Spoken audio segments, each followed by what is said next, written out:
ಕೋಲಾರ ಮತ್ತು ಚಿಕ್ಕಬಳ್ಳಾಪುರ ಬಯಲುಸೀಮೆ ಅಂತೆಲ್ಲ ಗೊತ್ತು. ಆದರೆ ಅದರ ಜೀವನಾಡಿ ಆಗಿರುವಂಥ ಕೋಲಾರ DCC ಬ್ಯಾಂಕ್ 10 ವರ್ಷಗಳ ಹಿಂದೆ ಅದು ನಶಿಸಿ ಹೋಗಿತ್ತು. ಮತ್ತೆ ಅದನ್ನು ಅಭಿವೃದ್ಧಿ ಮಾಡಿದ್ದೀವಿ. ಇವತ್ತು ಅದ್ರ ಬಗ್ಗೆ ಧ್ವನಿ ಇರ್ತದೆ. ಅದ್ರ ಬಗ್ಗೆ ನಾವು ಮಾಡಿದ್ವಿ. ಹೈಕೋರ್ಟ್ ನಿರ್ದೇಶನದಂತೆ ಜಿಲ್ಲಾಧಿಕಾರಿಗಳಿಗೆ DCC ಬ್ಯಾಂಕಿಗೆ ಚುನಾವಣೆ ನಡೆಸಿ ಆ ಒಂದು ಸ್ಥಗಿತವಾಗಿರುವಂಥ ಕೋಳಿ ಸಾಲ ಇರ್ಬೋದು, ಕುರಿ ಸಾಲ ಇರ್ಬೋದು, ಕೃಷಿ ಸಾಲ, ಸ್ತ್ರೀಶಕ್ತಿ ಸಾಲ ಸಂಪೂರ್ಣವಾಗಿ ಎಲ್ಲ ಸ್ಥಗಿತ ಆಗಿಬಿಟ್ಟಿದೆ. ಈ ಸ್ಥಗಿತ ಆಗಿರೋದ್ರಿಂದ ಮಕ್ಕಳು ಶಿಕ್ಷಣ ಇರ್ಬೋದು, ಇವತ್ತು ರೈತರು ಕೃಷಿ ಸಾಲ ಇರ್ಬೋದು, ಖಾಸಗಿ ಸಾಲ ಫೈನಾನ್ಸ್ಗಳು ಏನು ನಾಯಿ ಕೊಡೆಗಳಂತೆ ತಲೆ ಎತ್ತಿದೆ. ಆ ತಲೆ ಎತ್ತಿರೋದಕ್ಕೆ ಅವ್ರೇನು ಮಾಡ್ತಾರಂದರೆ ಮೊದಲು ಆಧಾರ್ ಕಾರ್ಡ್ ಕೊಡಿ ಸಾಕು, ನಾವು ಸಾಲ ಕೊಡ್ತೀವಿ ಅಂತ ಹೇಳ್ಬಿಟ್ಟು ಆಧಾರ್ ಕಾರ್ಡ್ ತೊಗೊಂಡು 1 ಲಕ್ಷದಿಂದ 50 ಲಕ್ಷದಿಂದ ಸಾಲ ಕೊಡ್ತಾರೆ. ಅವನು ಜೀವನ ಪರ್ಯಂತ ತೀರಿಸಿದ್ರು ಬಡ್ಡಿ ಮಾತ್ರ ತೀರೋಕ್ಕಾಗಲ್ಲ, ಅಸಲು ಹಂಗೆ ಇರ್ತದೆ. ಆ ಮಟ್ಟಕ್ಕೆ ಇವತ್ತು ಗ್ರಾಮೀಣ ಪ್ರದೇಶಗಳಲ್ಲಿ ಖಾಸಗಿ ಸಾಲಗಳ ಅವಳಿ ಜಾಸ್ತಿ ಆಗಿದೆ. ಅದಕ್ಕೆ ಮೂಲ ಕಾರಣ ಅಂದರೆ ಇದು ಯಾವುದು DCC ಚುನಾವಣೆ ನಡೆಸಿಲ್ಲ, ಸಾಲ ವಿತರಣೆ ಮಾಡ್ತಾ ಇಲ್ಲ.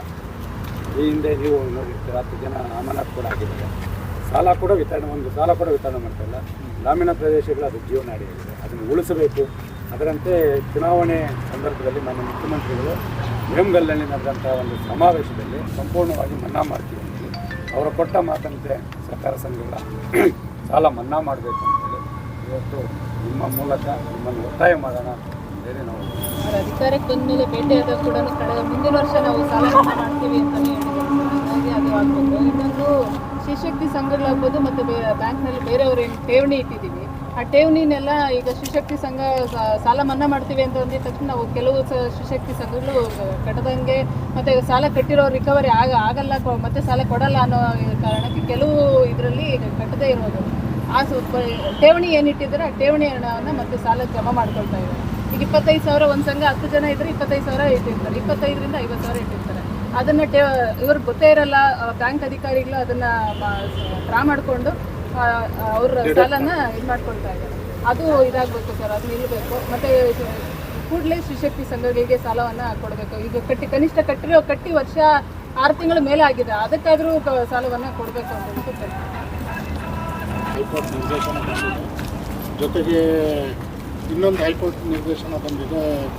ನಮ್ಮ 2 ತಾಲೂಕುಗಳು ಚಿಕ್ಕಬಳ್ಳಾಪುರದಲ್ಲಿ ಹೊಸ ತಾಲೂಕುಗಳು ಕ್ರಿಯೇಟ್ ಆಗಿದೆ, ಚೇಳೂರು ಇದನ್ನು ಸೇರಿಸಿ ಎಲೆಕ್ಷನ್ ಮಾಡುವಂಥ ಹೈಕೋರ್ಟ್ ನಿರ್ದೇಶನ ಬಂದಿರೋದ್ರಿಂದ ಈಗಾಗಲೇ ನಾವು ಹೈಕೋರ್ಟ್ಗೆ ಅಫಿಡವಿಟನ್ನು ಹಾಕಿದ್ವಿ.